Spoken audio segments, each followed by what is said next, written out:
It's time for another episode of Forge of Angels. This time, we're going to do a little build blog, or build guide. That'll work. Build guide for a model out of Devastation, the newest book for the Dark Age line. Today we are going to look at, give me a second, I'm looking him up. Not that one. Not that one either. That one. We're looking at the Thumper. This guy right here. Good glare on the light there. That was awesome. So yeah, the Thumper. We are going to basically go over putting this bad boy together right quick. So, just a quick little episode. Again, I've had a few requests, or seen a few requests for this. This is not an official thing, as I don't have the official instructions for it. This is just my build guide based off of what I have gleaned from A, already putting one together, and B, extensive study of the green. I did have access to that. So, if you have any questions, obviously leave them for me in the comments below. Otherwise, let's get to this build. As you can see, I have everything removed from the sprues and laid out in front of us. I've also gone through and cleaned everything up, as well as fully assembled one of the guns. There are 4 of these little things here, just to kind of give you a closer view of that. They're these little fins. Now, on the first Thumper that I put together, I actually didn't put those little fins on. They're over here, still attached to the sprues. So this is the first Thumper that I assembled, and as you can see, I have pre-production Thumpers, all resin. Some of these are, or some of these parts are now made out of metal. Which ones I don't know, because I haven't seen the metal pieces yet. But the reason that I pre-assembled this one is, well, it's kind of tedious to watch you just, or for you to watch me put these pieces together. So I'm going to slide everything out of the way so we can get kind of a focus on where this little piece goes. And as you can see, I've already got one on this gun in particular. It's on the side there. So there's this little hole right there, and you can see it really well right here where this piece slots in. This is the kind of glue that I use. You can find it in any hobby town. Actually, Hobby Town puts their label on it when they sell it, but you can also find it in quite a few other different places. So I just put a quick dab of glue in there.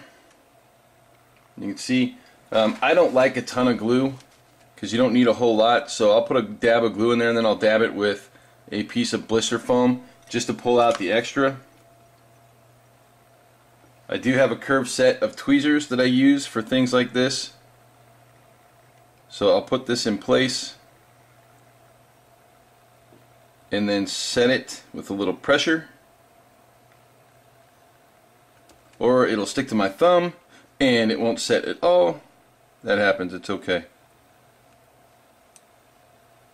Sometimes these little parts are a whole lot of fun, which is why the less glue you use, the better. So as you can see, we've got the part mounted in there, and it is good to go, ready to dry.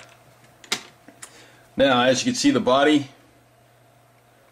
has a few holes in it, and those holes obviously match up with the arms and the legs. It's pretty self-explanatory. So obviously, the left leg slots on that side, right leg slots on that side. We're all good. Now, however, because the legs cover up a good portion of where the arms are, it's much easier to put the arms on first, as well as the head. So that is my suggestion. Arms go on first, then I also put the 2 exhaust ports on the back. Then I add the back wing stabilizer. Then I put the legs on, and then I move to the top, work the guns and the extra little port. So that should kind of give you a build order. So we'll just do that really quick, right? Again, a little dab of glue in here, and some of you may have saw that little air bubble, which means I've got a little dab of glue above the hole, which is fine. So again, blister foam takes care of that really well. We take the arm and we just slot it into place. It's really hard to put these in wrong because they are basically cut to fit, as you can see there. We'll do the same thing for the other side.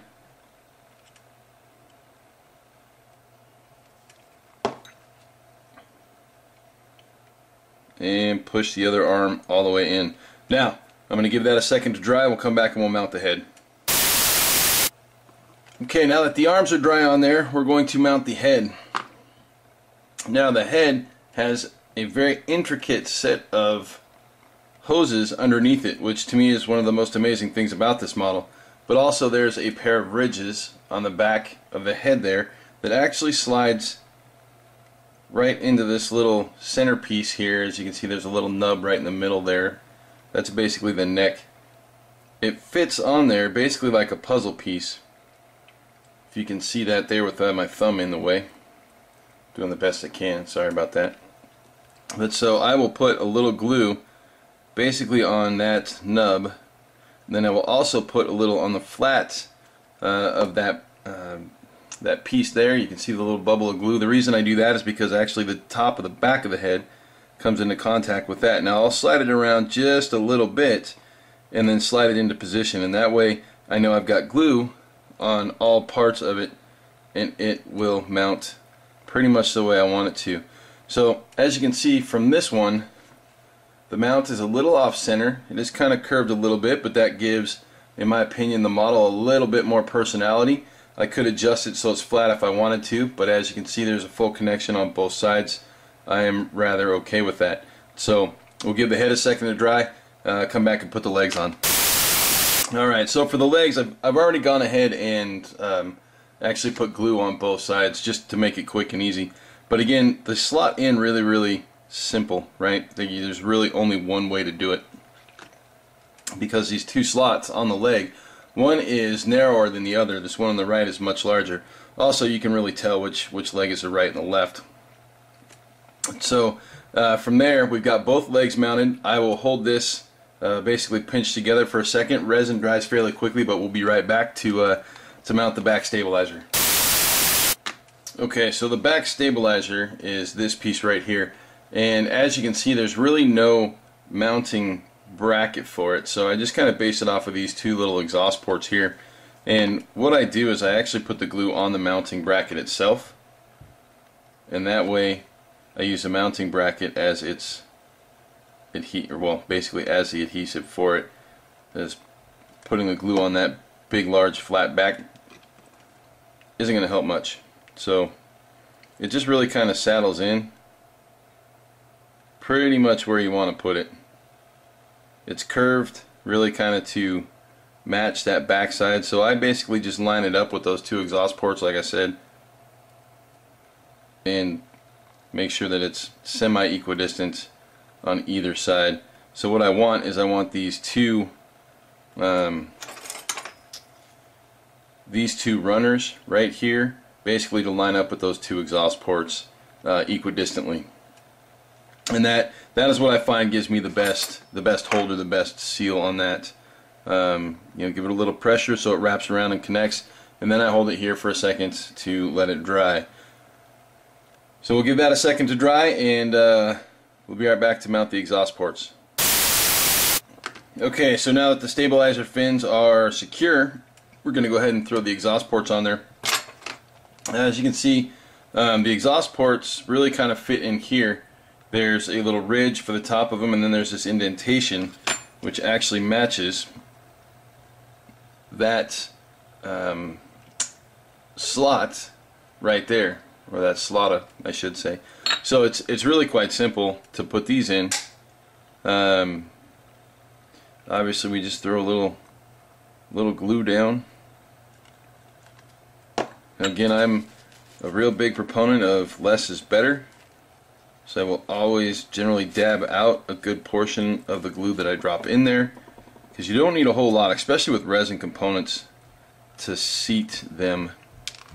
Sometimes it's easier to use the handy dandy tweezers to drop them into place.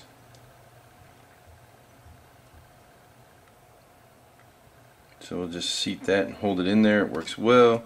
We'll grab the other one. And I'm assuming these are exhausts, because they look like exhausts in the artwork, but I am not the concept artist, so I do not know for sure. Make sure we have the right side up. And there, it's seated.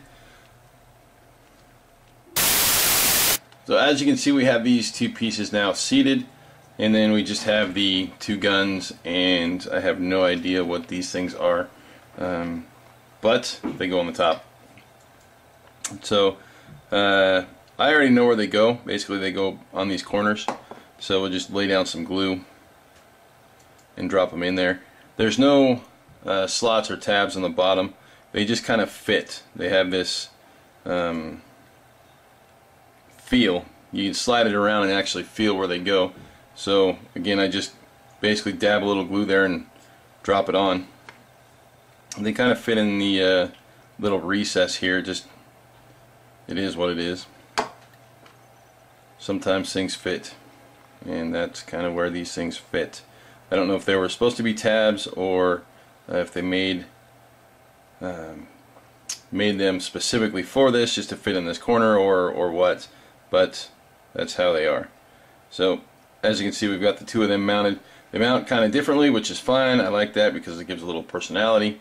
You can move them around and arrange them really kind of however you want to, but as you can see, they're very similar to the first two that I put on the first one. So, and it's mainly just because they kind of feel like they fit in a specific place.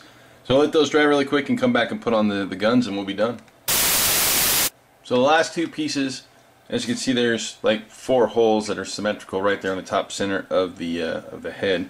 Last two pieces are the gun, and there's 2 small posts on the bottom of those. Now I had to clean mine up a little bit, which is fine. It just kind of happens, especially with resin. There's usually a little extra in the smaller parts.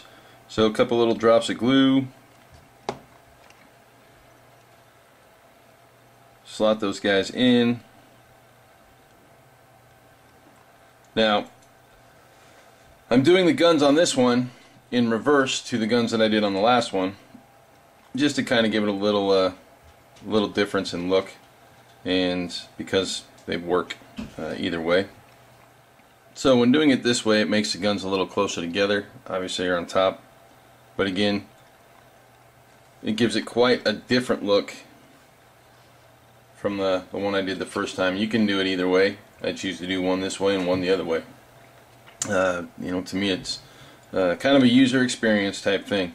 It does force the backs a little closer, so if you are one of those fanatical people about painting your stuff beforehand, well, you might want to do that. Can't do a little micro adjusting. Oh no, I knocked a piece off. To spread them out if you like I was doing there, just to give it a little more space, but that's totally up to you and what you want to do. So we'll slide this back just a hair to actually get it inside the get the post inside those little holes and call it good. But there it is, the completely assembled Thumper in all its simplistic glory. Now all you need to do is just basically base and mount it. So as a quick follow-up, you can see it's a little spindly there. That's mainly due to the fact that the legs back here in their joint, this area here is a little soft. So there was a question on how to reinforce that.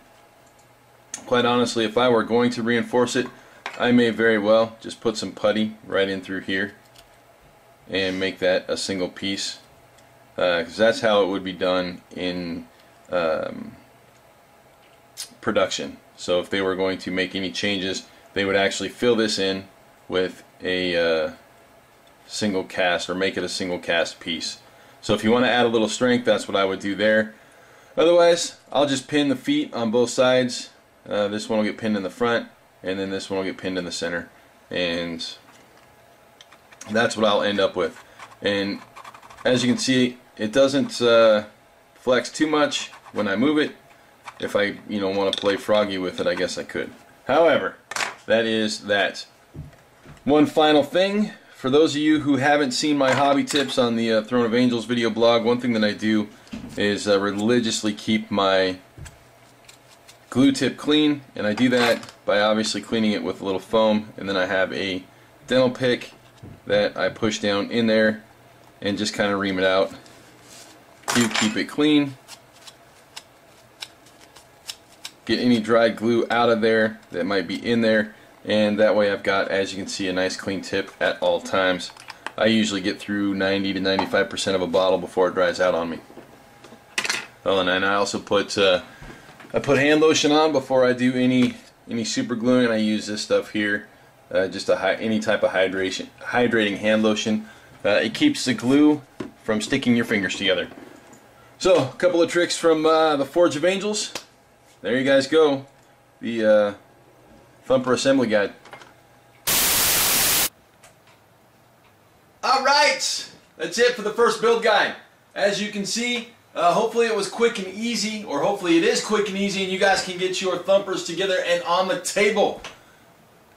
I do have a couple models on the way. The Abomination and the Toxic Abomination. We'll do some build guides for those coming up soon.